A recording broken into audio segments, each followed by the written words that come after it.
ఓడి అమ్మ. ఓకే,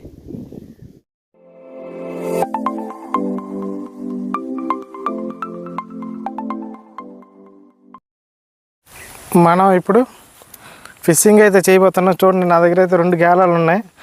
ఒక్కొక్క గేలంకి 5 ముళ్ళు అయితే ఉన్నాయి. మనం ఫిషింగ్ అయితే చేయబోతున్నాం. మాకు దగ్గరలో అయితే మాత్రం ఏర్ ఉంది.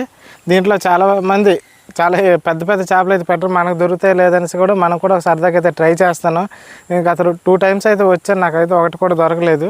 అంటే మేము ఎక్కువసేపు లేము, కానీ ఇప్పుడు ఒకసారి ట్రై చేద్దాం దొరుకుతాయి లేదనేది.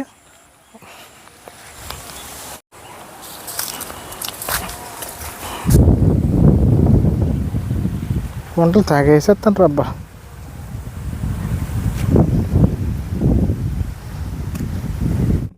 నిజంగా చేపలు దొరకాలంటే మాత్రం చాలా పేషెన్స్ ఉండాలి. మేమైతే 2 సార్లు అయితే వచ్చాము, మాకు ఒక చేప దొరకలేదు. కానీ చేపలు దొరికాయని చెప్పేసి ఎక్కువ ఆనందపడిపోవడం, దొరకలేదని బాధపడకూడదు. అలాంటప్పుడే మనం గుండు రాయి చేసుకొని ఉండాలి. ఇప్పుడు కానీ మనకు చేప కానీ దొరకలేదు, కెమెరా మనకి ఎట్లా తోసిడు. ముందే చెప్తాను అతనికి, దిగిసానా పట్టిస్తాను, తర్వాత మీకు చూపిస్తాను ఖచ్చితంగా. చేప మనం కంపల్సరీ పట్టాలి ఈరోజు. మీరు ఎప్పుడైనా చేపలు పట్టాలనుకుంటే మాత్రం ఎక్కువ గాలాలు అయితే తెచ్చుకోవాలి. అంటే ఇలాగ 1, 2 అయితే మాత్రం కాదు, మినిమం ఒక మనిషి 10 గాలాలు అయితే టార్గెట్ చేయాలి.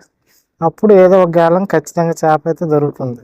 ఇప్పుడు దీన్ని మనం లోపలికి ఎగిరేయడమే.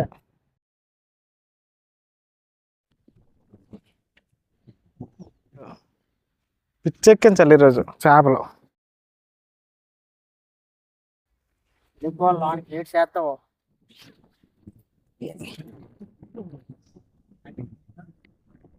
ఓడి అమ్మ, ముగిసింది అబ్బా. చింది అటు చింది ఏడ్ చేస్తాం ఇక్కడే. ఓకే, ముందు పెద్ద చేప అయితే తప్పించుకుంది, ఈ చిన్న చేప అయితే మాకు దొరికింది. అలాగే అందరికీ పెద్ద చేపలు దొరకాలని ఏం లేదు. ముందుగా సీక్రెట్ ఇంగ్రీడియంట్స్ అయితే చెప్పాం కదా, ఏం లేదు, మైదా పిండి, అలాగే పంచదార, కొంచెం గోధుమ పిండి. Please subscribe. Thank you.